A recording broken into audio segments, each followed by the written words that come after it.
Bueno, buenos días a todos. Vamos a iniciar la mesa redonda sobre las estrategias de documentación académica y elaboración de trabajos entre el alumnado, tanto universitario como estudiantes de secundaria. Les comento, bueno, ustedes ya saben la importancia que tiene hoy en día lo que son las TIC, lo que es Internet en la actualidad como fuente de referencia de documentación académica. Es un medio que se ha comentado, me imagino, durante este seminario. Es un medio que posibilita pues, lo que es el acceso, la obtención y la elaboración de información, incluso también lo que es la elaboración de trabajos por parte del alumno, tanto universitario como de estudiante, con finalidades académicas. Entonces, la pregunta clave es ¿qué estrategias emplea este alumnado para documentarse tanto académicamente como para la elaboración de trabajos? Y para ello tenemos a tres expertos en esta materia que nos van a hablar sobre esta temática. Por una parte tenemos a la doctora Inmaculada Bayano, que es profesora de la Universidad de Deusto, del País Vasco. Es experta en alfabetización informacional y en didáctica de la literatura mediante el empleo de nuevas tecnologías.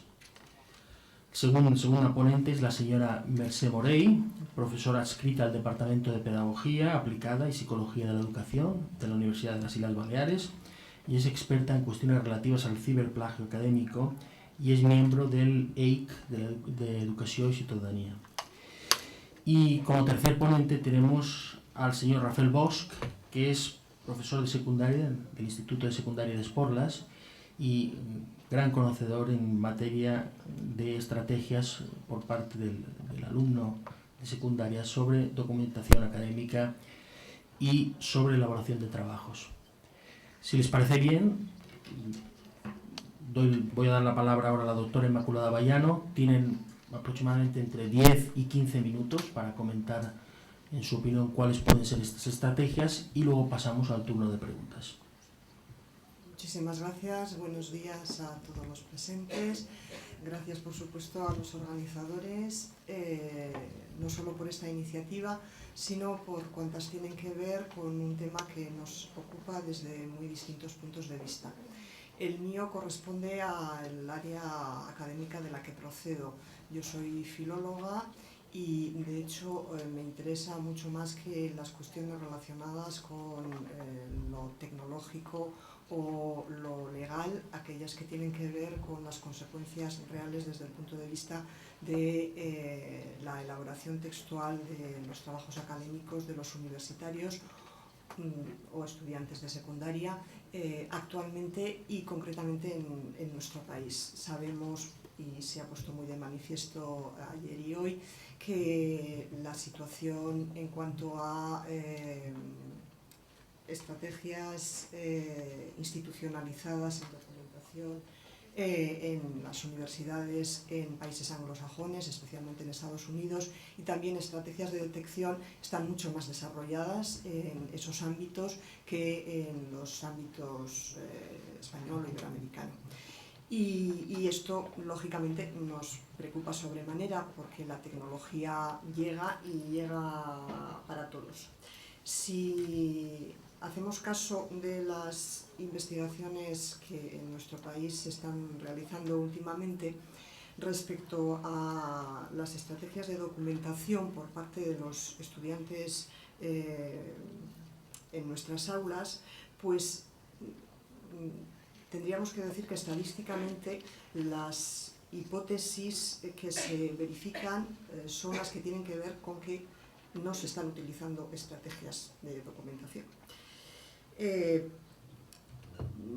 Ciertamente los universitarios hoy, y en general los estudiantes adolescentes también, son ya nativos digitales, eso lo sabemos todos, lo que significa que trabajan con extrema naturalidad ya con las herramientas informáticas en sus prácticas cotidianas, y eso lo trasladan a las prácticas formales, a los trabajos académicos. De manera que han convertido ellos, aunque no solo, pero ellos han convertido Internet en la primera fuente de documentación, sin duda. Prácticamente tenemos la impresión, los universitarios, que se ha anulado el interés, o por lo menos las muestras de interés y de consulta del fondo impreso en las bibliotecas universitarias. ¿Esto qué significa? Pues que pensemos que los universitarios antes quizá no es que tuvieran más estrategias para documentarse, pero tenían la ventaja de que los profesores habían activado por ellos algunas estrategias. Las bibliotecas universitarias funcionan con fondos que han sido preseleccionados por el profesorado, lo que significa que si añadimos a eso el hecho de que los profesores incorporaban sistemáticamente a sus programas de asignaturas bibliografía recomendada, el primer paso para la selección y acceso a documentación estaba dado. Así que era una ventaja que ahora pues apenas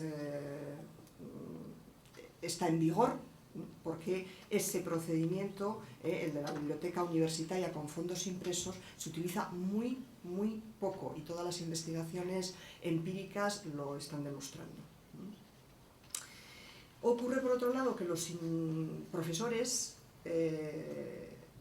somos inmigrantes digitales, así se nos llama a estos que ya hemos entrado en la revolución informática con el pie cambiado, y nos ha pillado un poco tarde. ¿Qué es lo que significa? Pues que mayoritariamente ocurre que en las programaciones de nuestras asignaturas la presencia de fuentes de Internet es escasísima. No hay, por lo tanto, recomendaciones que lleguen a los estudiantes directamente del profesorado. Los estudiantes no preguntan a los profesores al respecto, bucean de manera intuitiva para buscar información, se manejan como autodidactas o preguntan a los amigos, a lo sumo. En una investigación reciente en la Universidad de Deusto intentamos detectar qué información en secundaria se estaba manejando a través de los manuales. Y los resultados, francamente, no fueron muy optimistas en cuanto a que esa información que llega a los estudiantes en la etapa previa a la universidad fuera suficiente. Sobre todo se revisaron manuales correspondientes a una de las áreas que más debería estar preocupada por el tema, que es la de lengua, precisamente, y solo uno de los manuales, de los muchos que se consultaron, incluía una información que fuera útil para los estudiantes a la hora de realizar búsquedas en Internet. Algo curioso. Por otro lado, nos consta que si no se les hace repensar o pensar en el tema, o si no se os hace pensar en el tema a los estudiantes, no parece que se sientan a falta de estrategias en la documentación. A veces tenemos la impresión de que se confunde las habilidades tecnológicas, que las encuestas también estadísticamente demuestran que los estudiantes creen tenerlas más que lo que de hecho luego demuestran en sus trabajos. Se confunden esas competencias con otras competencias en la línea de la alfabetización informacional o digital, tal y como ahora se denomina, esa formación, habilitación para que las búsquedas, las selecciones de información en la red, que es una fuente inagotable, pero una fuente perversa, por otro lado, precisamente por ello, sean útiles en el quehacer diario de los universitarios. Creo que nos convendría, ya por ir avanzando, diferenciar tres etapas en ese proceso de documentación y elaboración de trabajos. La primera, la que corresponde a esa búsqueda de documentación a la que me he estado refiriendo hasta ahora, la segunda a la lectura de esa información y la tercera a la construcción del texto propio del trabajo académico. En cuanto a esa búsqueda de documentación, precisamente por la falta de esa llamada alfabetización informacional, pues encontramos que mayoritariamente los estudiantes, como ya se ha dicho también en estas sesiones, bucean para buscar información, pero utilizan buscadores generalistas, no recurren a buscadores especializados ni a páginas especializadas, y no son previamente, ni por la institución ni por sus profesores, y aquí tenemos que tomar buena nota, instituciones y profesores, no son formados para ello. Lógicamente, esto lo que provoca es que el estudiante recibe cantidad, pero con poca precisión, con poco rigor, y está a falta de recursos para saber qué seleccionar y por qué. Sin lugar a dudas, en otros ámbitos, sobre todo en Estados Unidos, hay ya unas prácticas generadas normalmente desde las bibliotecas que hacen posible que los estudiantes reconozcan qué es lo que puede resultar despreciable entre las páginas de Internet y qué es lo que merece mayor credibilidad. Pero entre los estudiantes españoles esto está muy poco difundido, este tipo de criterios. En definitiva, ¿el resultado cuál es? Pues que lamentablemente no se selecciona y bueno, se dejan guiar los estudiantes por lo primero que encuentran. Y lo primero que encuentran, evidentemente, lo primero que tienen que hacer es leerlo. En la lectura, pues las investigaciones también demuestran, y ayer se repitió varias veces aquí, que lo que prima es la rapidez. Yo tengo mis serias dudas respecto a que esto se deba a la alta ocupación en actividades de los estudiantes. No creo que sea por falta de tiempo. Creo que hay lamentablemente tics, hábitos de los que somos todavía poco conscientes, pero que están funcionando en nuestra sociedad, que hacen que prestemos escasa atención a cada una de las actividades que realizamos.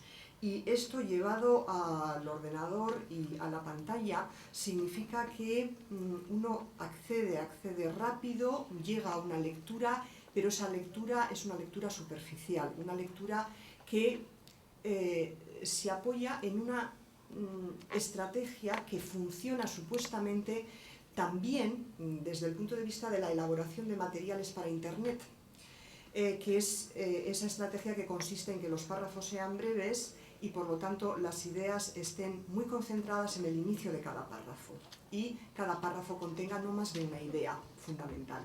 Pero claro, esto para aquellos materiales que se crean específicamente para digitalizarse, habitualmente es bueno, un parámetro de funcionamiento utilizado.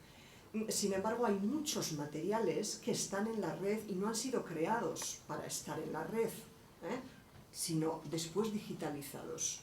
Y esto ocurre con los textos más elaborados y, lógicamente, que utilizan párrafos más largos en los que las subordinaciones no son meros añadidos sin importancia, sino que introducen matices que normalmente son absolutamente imprescindibles y que cualquier usuario debe conocer a través de la lectura. Bueno, ocurre que normalmente en los trabajos académicos los estudiantes muestran que solo han leído el inicio de los párrafos y, claro, pues creo que podemos decir que los estudiantes intelectualmente menos capacitados para la lectoescritura son los que más acusan los efectos negativos de esta práctica, porque son los que menos perciben el daño que provoca en ellos una lectura de ese tipo, que hace seleccionar determinadas partes de la información para trasladarlas después a través de lo que sí es la elaboración del texto resultante, un texto plagiado en el que el gran recurso es el corta y pega, aunque la copia no sea absolutamente servil y haya modificaciones, que ciertamente las hay, pero como el ejercicio es un ejercicio de combinación, se usa la combinatoria y no se utiliza la lógica y la estrategia de la estructuración lógica, y este es un mal que sociólogos, filósofos han analizado y es un mal de nuestro tiempo. Voy a parafrasear a un pensador, escritor ya fallecido, Italo Calvino, pero que hace un tiempo auguró con su mente preclara en lo que se estaba percibiendo. Y en esta línea me parece que van las cosas. Auguró que nuestro modo de percibir el mundo estaba cambiando, al mismo ritmo que los artefactos electrónicos iban conquistando terreno, y esto lo dijo ya hace varias décadas. El historicismo, el evolucionismo del siglo XIX habían contribuido decisivamente al triunfo de una concepción del pensamiento y de la realidad basada en el principio de la continuidad. Sin embargo, el último tercio del siglo XX iba a llevar otra marca diferente, contraria, la de la discontinuidad, el poder de la combinación múltiple, casi virtualmente infinita. Con Internet, con la tecnología hipertextual que todos conoceréis, saltamos de aquí a allí, los principios de linealidad y de estructura han cedido el paso al principio combinatorio. Pero esto, claro, no es un juego cuando se trata del conocimiento. Entonces se combina, pero no se puede combinar de cualquier manera. Y cuando estamos trabajando con textos de la disciplina que fuera, seguimos considerando hoy en día que la lógica de la organización y de la estructura, la coherencia y la cohesión de los elementos es esencial. Bueno, pues esto es lo que se ve extremadamente dañado cuando el usuario lo que hace es tomar de aquí y de allí, navegar, que no es navegar, es saltar por la información y sumarla una a la otra.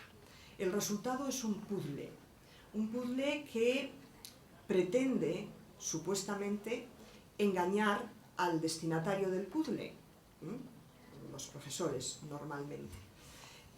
Lo consigue a veces, aunque los profesores cada vez estamos más adiestrados y tenemos recursos para detectar ese tipo de prácticas. En realidad es un juego un tanto inútil por parte del estudiante, porque el daño, ayer jurídicamente el profesor Cabanillas se refería a los daños del plagio, pero ocurre con el plagio académico que el daño no es para el plagiado, ni es para el destinatario del plagio. El daño es fundamentalmente para el plagiador. Este tipo de prácticas entorpece el aprendizaje, el uso de la lengua, el uso del conocimiento. Lo entorpece sobre todo para los propios estudiantes. Y claro, se puede engañar a nosotros mismos. Creo que es importante que los estudiantes se conciencien a este respecto y creo que es básico que los profesores asumamos la responsabilidad que nos toca. Creo que hasta aquí mi intervención. Hola, què tal? Bé, primer de tot bon dia i moltes gràcies per assistir en aquest seminari. i això, i per donar-nos l'oportunitat d'estar aquí en aquesta taula rodona compartint quatre cosetes que no sé si les podré compartir del tot, però bé, qualsevol qüestió m'ho deis. Bé, com que la taula rodona anava sobre estratègies de documentació i elaboració de treballs, me vaig fer un poc el guió per tal de mirar de no donar massa informació, un excés d'informació, i sí que quatre cosetes quedassin clares per tal que cadascú se formés un poc una estructura, seguís una línia independent i fes una anàlisi crítica, que serà un dels aspectes que parlarem aquí en aquesta exposició. Bé, primer de tot parlaré de l'alfabetització informacional. Perdón, cambiaré el idioma por el tema de los compañeros que vienen de fuera. Las transparencias están en catalán, perdón, pero yo haré la exposición en castellano. En primer lugar hablaremos de alfabetización informacional, muy poquito, solo para tratar el concepto. Luego comentaremos que la alfabetización informacional se convirtió en una línea de investigación del Grupo de Recerca, Educació i Ciutadania, debido a las carencias que se consideró que se tenía a nivel universitario, y posteriormente pasemos a lo que son los resultados. Cuatro cositas muy breves, porque los resultados son muchos, no están acabados de explotar ahora mismo, y simplemente era dar algunas ideas que, como podréis observar, está en consonancia con lo que ha comentado la doctora Bayano. Luego puse un apartado que era realidad, no porque los resultados estén fuera de la realidad, sino porque los resultados dijéramos que son una fotografía de esa realidad, y me gustaría que lo pudiéramos comentar. Bueno, el tema de la alfabetización informacional, Information Literacy, como ha comentado la doctora Bayano, es un término que no es nuevo, viene desde los años 70, se está intentando hacer una conceptualización de este término, sobre todo a nivel anglosajón. He cogido una de tantas definiciones que hay, que dice que la persona alfabetizada informacionalmente es capaz de reconocer qué información necesita, capaz de localizarla, evaluarla y utilizarla de manera efectiva para la resolución de su necesidad. Esta utilización que comenta la definición sería, por ejemplo, el tema central de este seminario, una utilización ética y con conocimiento de la normativa por parte de los individuos a la hora de realizar trabajos académicos. La línea de investigación del Grupo de Investigación de Educación y Ciudadanía fue a través de una serie de ramas. La primera de todas fue buscar la definición de las competencias en la alfabetización informacional. Hay muchísimas definiciones de competencias, nos basamos principalmente en una. Luego se diseñó un instrumento, un cuestionario, de acuerdo con estas competencias, y posteriormente se hizo la validación del cuestionario a través de una muestra representativa con el alumnado, esto fue a finales del curso pasado, con el alumnado de Educación Social, la Diplomatura de Educación Social de la UIC. Luego también se hizo esta validación a través de expertos, y también se ha utilizado la explotación de los resultados para ver si realmente estaban acorde con estas competencias que habíamos cogido. Las competencias, según la ACRL, que es una de las principales instituciones que trabajan esta temática, eran estas 5 que os ponemos aquí, y hemos marcado un poco en negrita cuáles sean los temas de interés, es decir, el alcance de la información, el acceso a la información, hacer una evaluación crítica e incorporar en el conocimiento la información, utilizar de manera eficaz esta información, comunicarla, y luego comprender la problemática legal y social, que sería el apartado donde entraría el plagio en este caso. Algunos resultados, poco para dar ejemplos. Uno de los ítems fue solicitar al alumnado que nos dijera qué cantidad de trabajos habían hecho, les habían encargado durante ese curso. Y un 18% dice que más de 15, y un 19,8%, también casi un 20%, entre 11 y 15 trabajos. La mayoría se va al 46,8%, que son entre 6 y 10, pero aún así hay que tener en cuenta este casi 20% por cada lado de entre 11 y 15 y más de 15 trabajos académicos, lo cual es una aberración. Luego se les solicitó que nos comentaran a ver las estrategias documentales que utilizaban estos alumnos, que era ir a la biblioteca, utilizar el catálogo online de la biblioteca o utilizar internet. Y se ve que a medida que va subiendo la frecuencia, también dijéramos que lo que es la utilización de internet, hay una explosión en esa, entre 21 y 50 veces y más de 50 veces, mientras que ir a la biblioteca y utilizar el catálogo online está en declive. Luego, por otra parte, también se solicitó la autovaloración de los conocimientos para buscar información, a ver qué autopercepción tenían. A través de la biblioteca son más bajos y el propio alumnado de educación social, en este caso, admitía que a través de internet tenía unos conocimientos buenos o muy buenos. Luego, por otra parte, están la utilización de distintas herramientas de búsqueda de información, catálogos de la biblioteca, de la web, de otras bibliotecas, portales especializados, motores de búsqueda. Y vemos que, por ejemplo, en este caso, el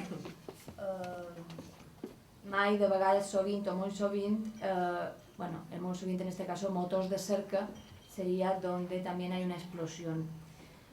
Los blogs prácticamente es nunca, las bases de datos también tenemos aquí un 40% que afirma que nunca utiliza bases de datos, portales especializados, catálogos de otras bibliotecas tampoco se utilizan y este sobrepasa el 50%.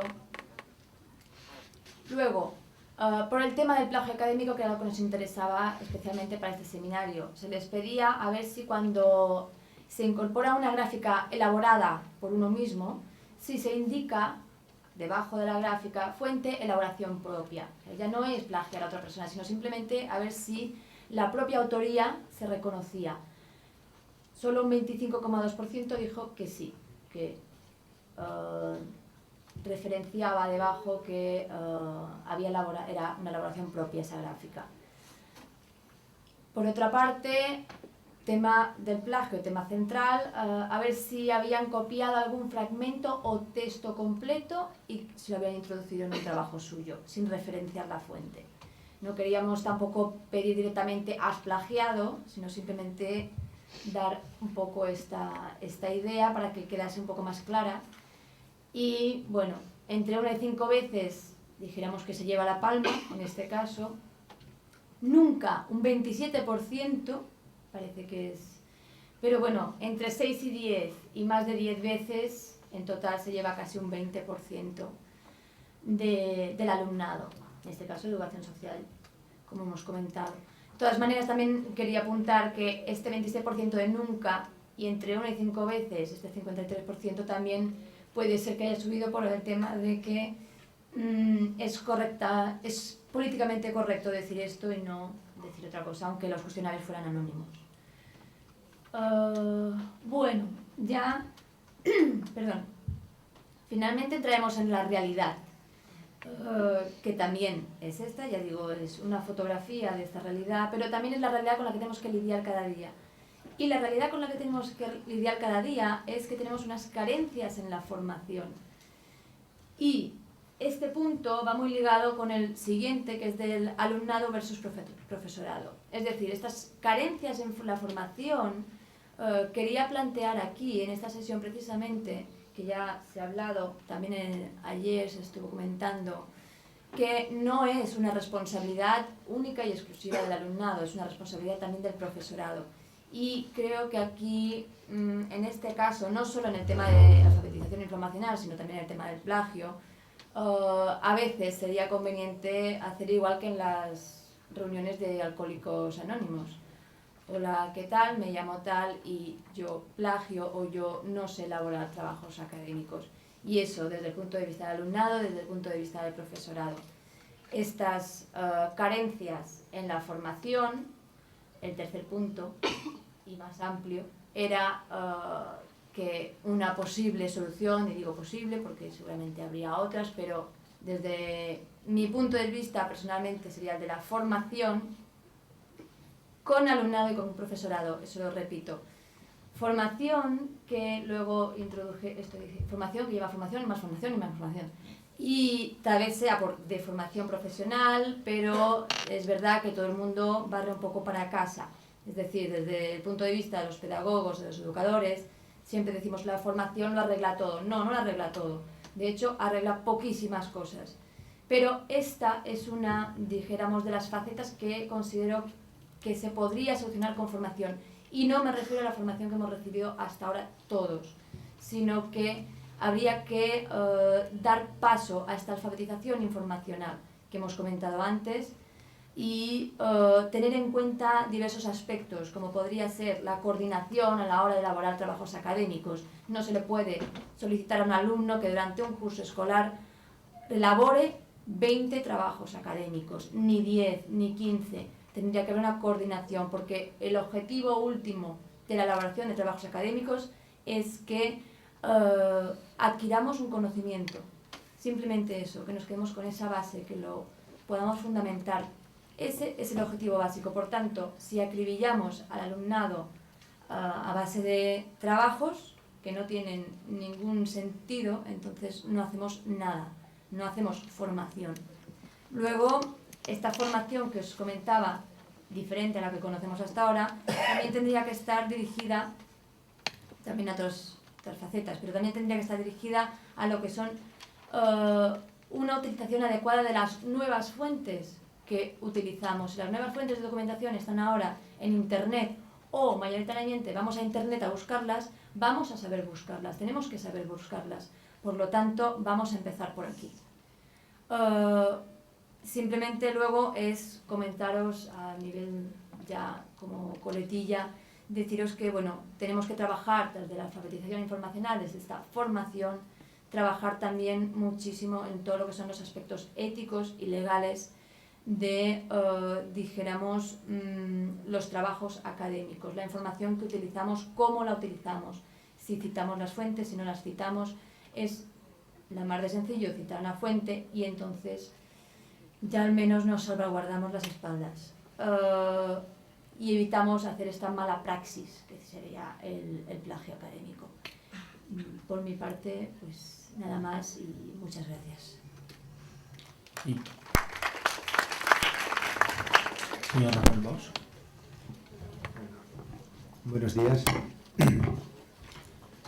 Quiero agradecer a Rubén Comas y a la gente que ha organizado el seminario, a todos los ponentes, y también recordar a Jaume Sureda, que ahora no está aquí, que fue mi profesor en alguna asignatura, y parafraseando una de las primeras clases cuando yo fui alumno de primero, que era de McLuhan, el medio es el mensaje. Yo estoy pensando a ver si Internet se nos está subiendo encima o debajo, sería la cuestión, ¿no? En otros estudios que hemos realizado aquí, y recordando también al Reino Unido, que de alguna manera es un país que tiene bastante tradición sobre los temas técnicos, no quiere decir que nosotros no lo tengamos. Hemos hablado muchas veces también del e-learning, del e-commerce, del e-govern, es decir, de que Internet llegue a muchas partes, ¿no? Y yo quiero hablar como profesor en activo en secundaria y únicamente os podré comunicar mis observaciones porque no vengo a presentar ninguna ponencia como estudio final y coincido con la mayoría de la gente que ha estado en la ponencia. Como trabajador y profesor en activo os diré que no tiene que parecer todo negativo porque puede parecerlo, pero pienso que, por ejemplo, en el tema de inglés, ayer lo comentábamos, con Bolonia, ¿cuál es la estrategia que se seguirá para que los alumnos, si vamos a criticar Bolonia, por ejemplo, sean capaces, tengan la habilidad adecuada para el nivel que se exige? Parece ser que las universidades ahora no tienen los fondos suficientes. Parece ser que los alumnos deberán de buscar la manera de llegar a este nivel. Será a nivel particular, habrá ayudas públicas, que las hay. Todo esto me lleva a mi praxis, ¿no? A lo que ha comentado la doctora, a lo que ha comentado Mercè. Y que sería lo siguiente, la impresión que yo tengo a veces es que vamos trabajando pero nos coge nos coge la prisa para hacer algo y no tenemos el tiempo suficiente. Mercé lo acaba de decir en cuanto a la formación, que yo también lo volveré a decir. Ayer también nuestros ponentes pues, están puestos en hacer su trabajo. El profesor Santos también dijo que tenía sus estrategias, pero hemos aprendido eso porque éticamente como profesores necesitamos formarnos y no podemos decir al día siguiente, yo no hice el curso, pero parece que no sabemos utilizar todo eso. Y por una parte tenemos la responsabilidad individual y después como institución. Por la otra parte, lo que comento, nuestros gobiernos, comunidades autónomas, programas de inglés que sean equiparables los alumnos a algún nivel europeo básico. ¿Tenemos algún título que pudiésemos tener? Por ejemplo, en catalán lo tenemos, a nivel mínimo que ha sido discutido. Yo creo que es necesario tenerlo, al menos cuando terminas en la selectividad. ¿Nos pasa lo mismo con Internet? La respuesta es sí. Y, por ejemplo, en mi experiencia como profesor en activo, en nuestra comunidad tenemos secciones internacionales para inglés. ¿Quién participa en ellas? Los profesores que están formados en inglés. ¿Dónde se han formado? Por su cuenta. ¿Cómo es posible poner en marcha un programa donde tú te has formado por tu cuenta? Si hay alguien de la administración aquí me responderá que de acuerdo, que hay una serie de actividades europeas, que hay dinero, que hay posibilidades. Pero yo veo siempre lo que apunta Mercedes, mucha improvisación. Y no podemos culpar a los alumnos de eso. Y tampoco podemos decir que no tenemos una responsabilidad. Entonces mi intervención va un poco por aquí, será breve, pero veis un poco la línea, ¿no? No es quejarme solamente de lo que no hace la administración, sino también ver como si tuviésemos una imposibilidad. Por ejemplo, en mi experiencia, que tampoco empieza a no ser corta ya en educación, estuve en unos seminarios y unas colaboraciones con Dinamarca. Estuvimos con la ministra, por cierto, no he estado nunca más con nadie de esta altura en cuanto a responsabilidades educativas, y estuvimos comentando la introducción del programa de uso de Internet y de uso del ordenador por parte de los profesores. ¿Sabemos los profesores utilizar bien el ordenador? Tengamos la edad que tengamos, por supuesto, aunque eso nos pueda tocar de cerca, igualmente que nuestros jubilados que puedan atender el e-govern, puedan llegar a nuestro ayuntamiento fácilmente sin coger el coche. Hoy en día esto es una cosa muy importante.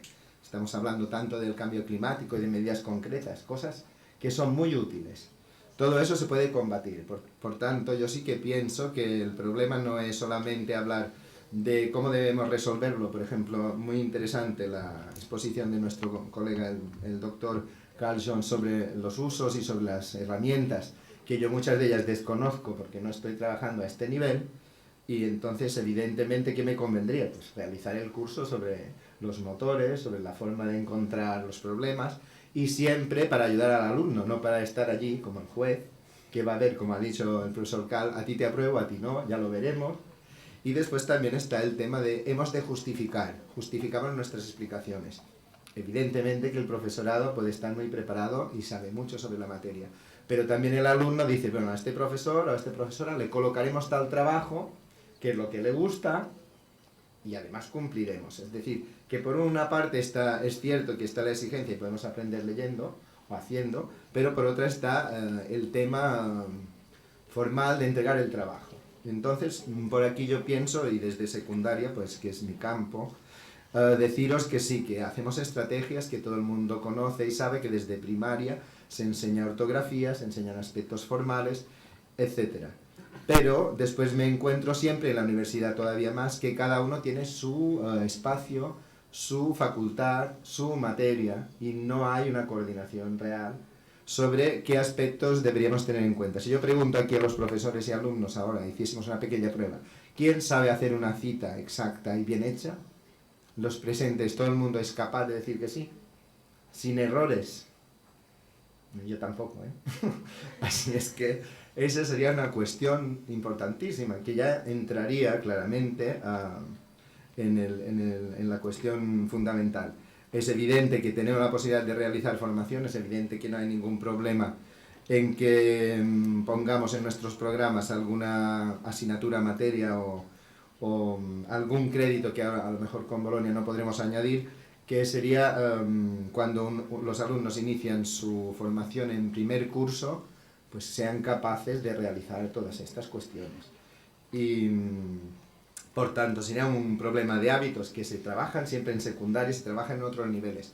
Una cuestión que hacen muchos profesores siempre es dar la culpa a los niveles anteriores. Es que eso no lo hicieron en los niveles anteriores. No, yo pienso que sí se trabaja. Debo deciros que, y a lo mejor lo conocen muchos profesores o profesoras, no admiten trabajos hechos en internet por aquello de que mejor que lo hagamos a mano. Si son alumnos pues todavía de una edad inferior a 18 años, pues bueno, que lo presenten a mano a veces. Y si se presenta en PowerPoint, pues ya la práctica a la que entramos es la práctica de copiar. Y aunque tú les indiques cuál es la bibliografía, que sería citar exactamente las páginas que hemos sacado, porque no podemos hacer otra cosa, y pedir que tengamos una opinión personal, ¿qué más podríamos pedir? Entonces, es evidente que podemos exigir una lectura, un conocimiento del tema que preguntemos, y los documentales, los materiales audiovisuales son súper interesantes. Yo pienso que son una herramienta fundamental. Ahora bien, después justificar en el examen es la cuestión, ¿no?, que nos preocupa y cómo lo hacemos. Por tanto, estoy enumerando un poco lo que también otros ponentes han hecho, ¿no? Y la pregunta es esta: ¿podríamos tener ya un curso, unas estrategias claras, unas habilidades, y poder evitar lo que el profesor también Carl decía del plagio, la copia, los trabajos conjuntos, la falsificación, la duplicación? Simplemente cuando empiece el curso, si dejamos claro, como decía también nuestro compañero ayer, el profesor Cabanilla, sobre el tema legal, no podemos desconocer ningún aspecto, pero finalmente yo creo que todas estas cuestiones se podrían realmente reconducir, tal como ha indicado también Mercer, hacia una evaluación conjunta de profesores y alumnado sobre cómo estamos haciendo la práctica.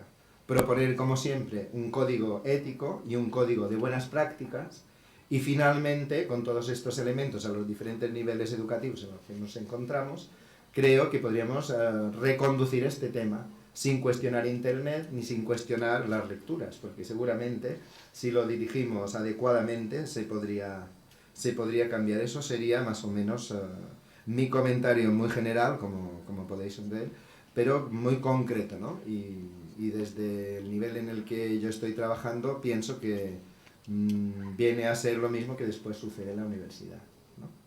Básicamente esta sería mi intervención. Gracias.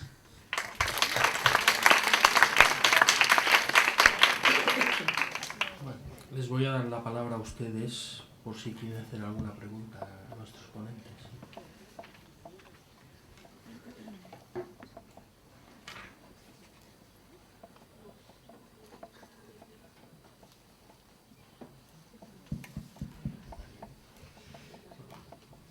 Empezaré yo, en todo caso.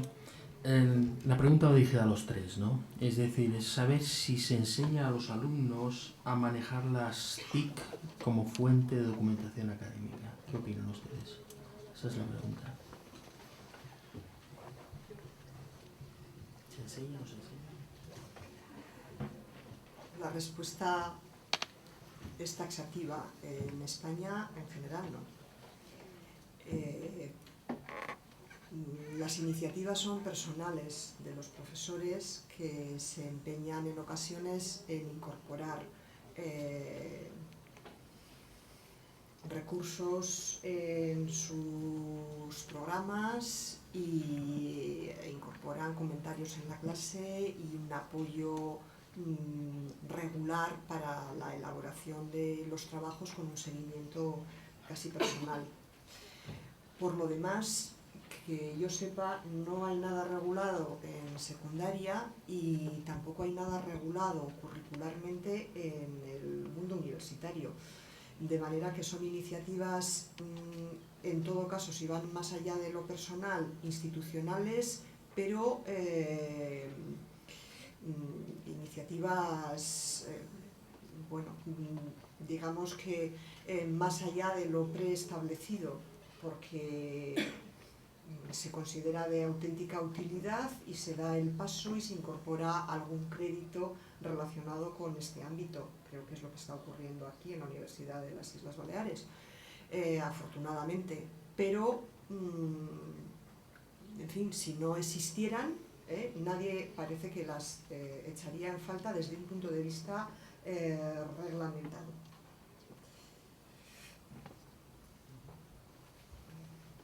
Sí, yo puedo comentar pues exactamente lo que dice la profesora.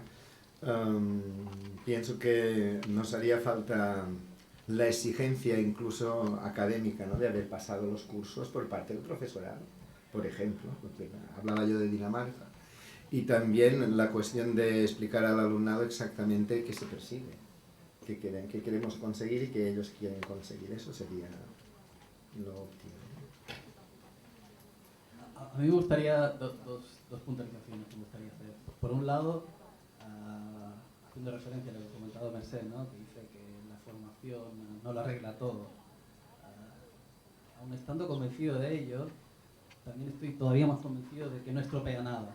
Por lo tanto, cuanto menos es importante darle una oportunidad. Eso por un lado. En segundo lugar, parece evidente que sí, que los estudiantes no utilizan estrategias adecuadas para elaborar trabajos.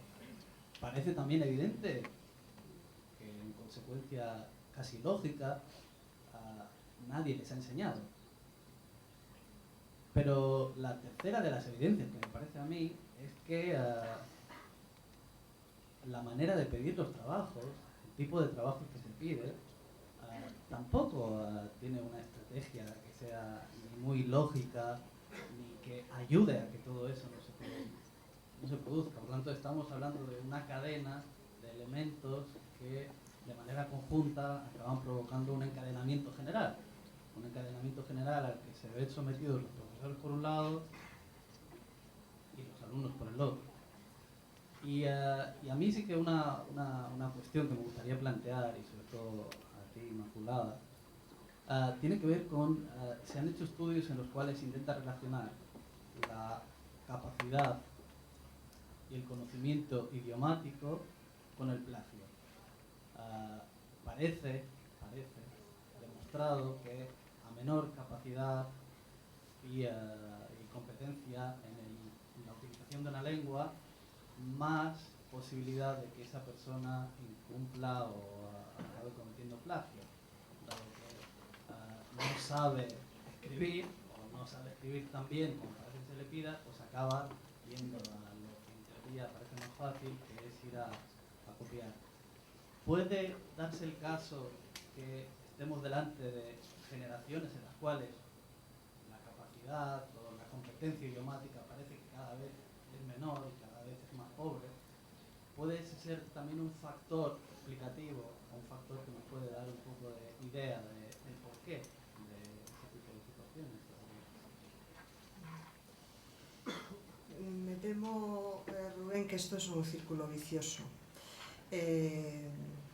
Es cierto que hay estudios que demuestran que precisamente en las etapas en las que mayor dificultad existe para un manejo adecuado en el parafraseo de un texto ajeno, esto es en la adolescencia, cuando uno está en el tránsito de la madurez en cuanto al uso del idioma, pues el empleo de recursos que facilitan la copia, como son las consultas de páginas web, entorpece todavía más ese proceso de aprendizaje. Luego, verdaderamente, la ayuda de la tecnología es escasa en esas circunstancias. Ahora, no podemos renunciar a la tecnología. Mandar a los estudiantes que hagan los trabajos a mano, eso es un pequeño parche, pero sin mucho futuro, lamentablemente. Con lo cual, yo creo que lo importante es que seamos conscientes, tanto los profesores como los propios estudiantes, de que hay un proceso de aprendizaje de la lengua que requiere una dedicación clara, y esto no solo cuando uno aprende una lengua extranjera, que curiosamente parece que ahí activa una serie de a prioris en cuanto a aquello que tiene que aprender y cómo lo debe aprender, que no se activan con la lengua materna de la misma manera. o no parece que se esté haciendo bien.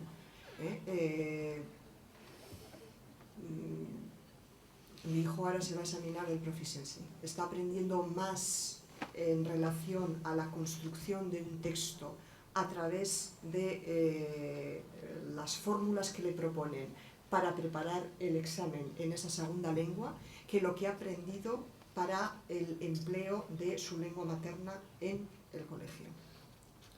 Claro, esto es un problema muy serio, Entonces, los estudiantes tienen que ser conscientes de ellos, o tenemos que hacerles conscientes, y los profesores mucho más. De manera que se consiga paliar los efectos de este empleo fácil de corta y pega, que a veces verdaderamente lo que hacen es camuflar las carencias del estudiante. Sí, las camuflan, solo eso. Todavía hace solo unos días he tenido la experiencia en un aula con un buen número de estudiantes de primero de grado, de los nuevos grados, de hacer este tipo de pregunta, como las que habéis estado manejando en las investigaciones, al aforo de los estudiantes, y con tristeza en el comentario varios estudiantes reconocer que su proceso de aprendizaje previo en secundaria había sido un fracaso, y que habían hecho muchos trabajos pero habían aprendido francamente poco, no solo en cuanto a conocimientos, información sobre materias, sino también en cuanto al uso de la lengua. Bueno, sí, tienes razón, todo va de la mano, y también es cierto que hay que hacer una llamada en cuanto a la competencia en lectura y en escritura, la competencia en cuanto al idioma. Creo que hay un bien que estamos viviendo en Europa, con Bolonia, que es el bien del plurilingüismo. Se accede a unas competencias mínimas en diversas lenguas, y eso va a tener que estar en el pasaporte de cada uno de los estudiantes. Ahora bien, unas competencias mínimas. En alguna lengua tendremos que ser realmente competentes para que nuestro desarrollo intelectual se cumpla adecuadamente. Entonces, eso falta, de manera que habrá que incidir en cómo trabajar para lograr estudiantes más competentes en sus lenguas maternas.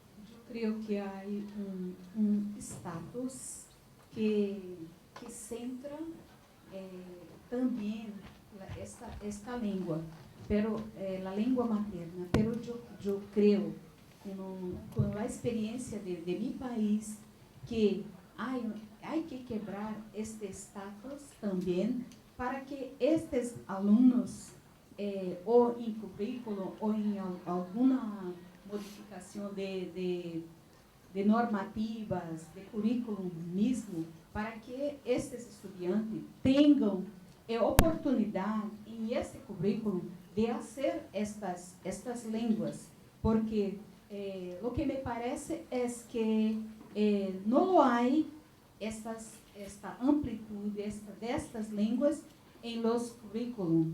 Entonces, los estudiantes están como autodidatas para trabajar. Entonces, lo que Rubén ha dicho, yo estoy de acuerdo con él, porque muchas veces estos alumnos están como que con armados, cerrados en su cuerpo, en su intelecto, por algunas normas que trabajan con un estatus en estes sitios. Entonces, yo pienso que una oportunidad como esta, que se va adelante, que se marche, que se quebre algunos parámetros, que porque eu penso que se vai discutir, se vai falar, pero mais adelante não tendremos como fazer. Vamos a continuar com estas armaduras e não podemos caminhar e abrir estas mentes de estes estudantes. Então, vamos a quedarnos muitas vezes solamente a falar, a discutir, quando eu penso que é necessário, como este senhor ha dicho também, esta senhora, que as formas de como fazer, pero as normativas, eu tenho os currículos, há que se poner, há que se abrir, há que se dar este espaço para que estes alunos tenham também mais capacidades, mais formas de como trabalhar, de como fazer, de como caminhar, que tenham muitos caminhos abertos para caminhar não só de uma forma, mas de muitas formas, e que estas línguas estejam disponíveis, gratuitas, para que eles possam deixar de serem solamente autodidatas e possam caminhar mais livre. Não sei se me entende. Sim?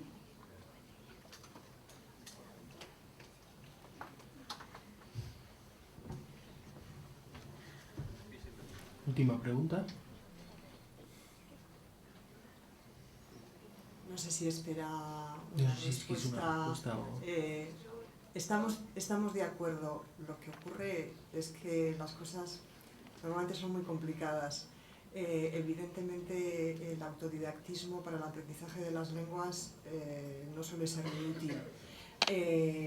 Ahora, la incorporación del aprendizaje de las lenguas en el currículo de las distintas titulaciones universitarias, por ejemplo, es bastante complicado. Ciertamente porque aquí hay otros profesores que quizá no tengan la misma opinión, pero según yo lo observo, hemos ido hacia una convergencia que ha reducido el tiempo de duración de los grados, ahora son 4 años, y evidentemente si queremos que la formación de los estudiantes en el ámbito de conocimiento en el que se desarrolla el grado sea suficiente y adecuada como para ser luego competitivos profesionalmente, no cabe todo. Así que pues me temo que inevitablemente el aprendizaje de las lenguas va a tener que potenciarse en los niveles preuniversitarios y con un esfuerzo por parte de los estudiantes, un esfuerzo adicional. Quizá luego en la labor de las universidades queda el ofrecer docencia en distintas lenguas, pero bueno, a través de contenidos, el conocimiento de las habilidades en la lengua. Pragmáticamente, de una manera realista, me cuesta ver que pueda ser de otra manera, aunque desde el punto de vista del desideratum lo comparto con usted.